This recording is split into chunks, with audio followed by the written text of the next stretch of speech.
Hey everybody, it's Alex. I have a video. Why do I always say that? I have something that I want to share with you guys. I know this little view is different. I guess Gabriel decided to play with my tripod, and as soon as I get to my camera like a certain angle, it drops completely down, and I can't get the little adjustment to keep the camera's head up, so I have to keep it right here. But anyways, in a different haul video, I showed you guys that I picked up this stuff called Smooth Finish at Walmart. And what it is you rub it all over one of those styrofoam balls to get a smooth finish. And it has the same sort of instruction as like any of those texture pastes. So I wanted to share with you guys what it kind of looks like. And also, I think I had gotten this white texture effect, and I was messing around with that too, so I just want to share with you guys. I played with a couple of things. This was last week. Okay, so here is a little swatch that I did. This is this smooth finish. Okay, it has like a foamy sort of feel to it. I mean, you can see where my nail left a mark, but unless someone's like digging at your project, I mean, it doesn't crack, it didn't crumble off the page or anything, and it held color. These are 3 different ink colors. I didn't write it on this piece of paper actually, but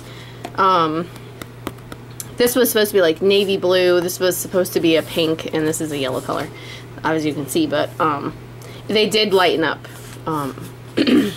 mixed with this on the paper. So let's see, there was that, and then this was the first test that I did. I was like scratching it off, and I was like, well, you know, and then it comes off, and I'm like, well, I guess if someone's not scratching at your project, it doesn't really matter. This is the white texture effect from Martha Stewart. It kind of looks like stucco on a wall. Here is the smooth finish, but I also added, if you can see that sparkle that's in there, I also added this Liquitex iridescent medium, and this you can add it to different mediums and make it sparkly. So I thought that was pretty cool. This is just a plain one, and that has some sparkle in it. So there was that, and then here is I actually messed up. I moved the stencil, but this is the white texture finish, but I added food coloring to the mixture instead. So don't mind Gabriel, and you could probably hear the dryer too. This is going to be a kind of messy video, but yeah, so it takes food coloring, so that did really well, and it's really bright. And this is the Martha Stewart. See, I ended up writing them down. The Martha Stewart white texture, and this is neon blue food coloring, and I added iridescent medium to the texture, but with the texture stuff you can't see it. So texture, or the iridescent medium, didn't work well in there. Okay, and then here's this same stencil, but with this smooth finish, and it has, like I said, this has like a stucco finish, and this one is smooth, just like it says. And this is also, again, with food coloring.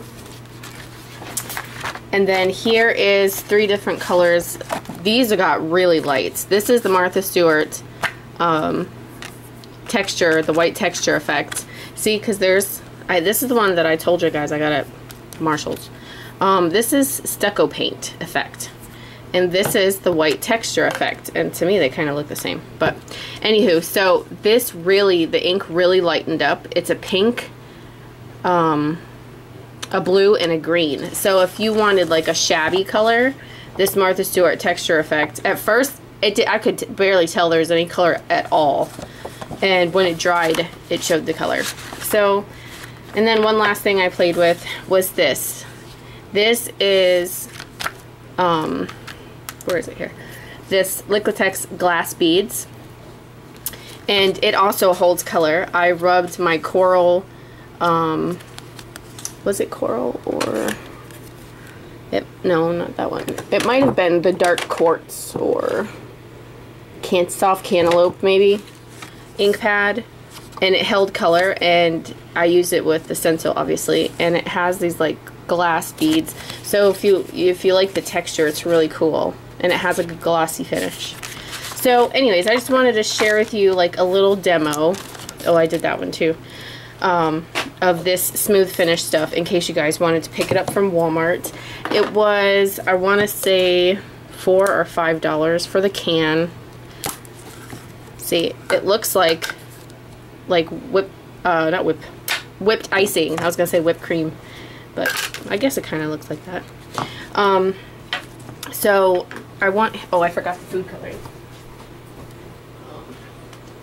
I wanted to show you two different things, the food coloring and the ink pads with it. And because this stuff dries quickly and you have to clean it off of your stencil and your tool quickly, I'm gonna do it kind of quickly. So I have like a Salty Ocean Distress ink pad. Rub some on my mat. Sorry for this angle. I have this Ultra Pink by Hero Arts. So those are the two ink pads. So you would take some out of here. We'll just do a little bit for now. And see, look, you just rub it around in there, and the texture, or the creamy stuff, it starts to look like cake icing. It's pretty cool. You just rub it around in there. And if you wanted it, I guess, more blue, rub your ink pad somewhere else, like another part of the mat, and scoop this up and bring it to the mat, or bring it to the color. So, I guess I'm gonna bring you down here. Oh, see my camera goes down? That's why I couldn't do it. Darn it. Okay, so I'm just gonna do this here.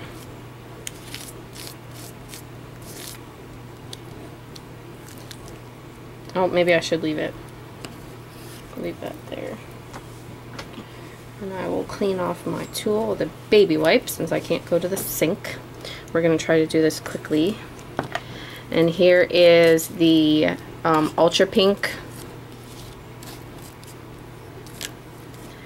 And this, like I said, it's with an ink pad. You could do the same thing with the any of the more expensive brands. You can actually do this because I have like wall spackling, like you can buy it in lightweight wall spackling, and you can color that as well. And I don't know if I would use it on a card unless you're, I mean, I don't know. I mean, that's up to you guys. I mean, I've used it before. Maybe more so on like a project, like a box or something. I just don't know of the long wear that it would have because of the chemicals that are probably in it versus one that's made for paper. So, okay, so now we're going to take, I have this neon food coloring from Easter. And this time, let me scoot this over a little. This time we're going to put this down first. And we're going to add the food coloring to it. And mix it around. See how cool that is? So yeah, you can add the color with your ink pads to any of the more expensive brands, to this stuff, which I just got it to try and see what it was all about. Just like a little experiment, I guess. I know I'm not in frame. Trying to do it quickly, this stuff dries fast. You could do it with the Martha Stewart stuff. So, and you can add, like I said, with food coloring, you can add with your ink pads. You could probably do alcohol ink. Not sure how the alcohol would react with the product, with like this stuff. So I'm just gonna wipe this off so I can put my paper back in frame. It's just, unfortunately, this stuff dries really quickly like the other stuff. Okay, so here's my stencil and my paper. And there you go. Looks pretty cool, huh? And like I said, this jar of this stuff is like $4, $5, something like that. And the bigger jar of like of this, but as a texture paste, is like $13. And even if you use the 40% off coupon, it's not going to be as cheap as this stuff would be. But I mean, I don't know, you can experiment, you can play. But I just wanted to give that. I told you guys that I would show you what this was about. So yeah, it has a very smooth consistency. It's sort of foam-like after it dries.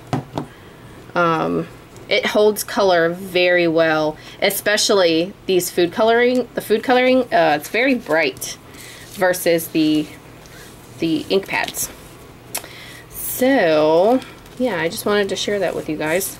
And if you have any questions, leave them down below. Sorry it was super quick, but this stuff dries really quickly. I didn't want to ruin my tools and stuff. So yeah, if you have any questions, let me know, and I'll talk to you guys later. Bye.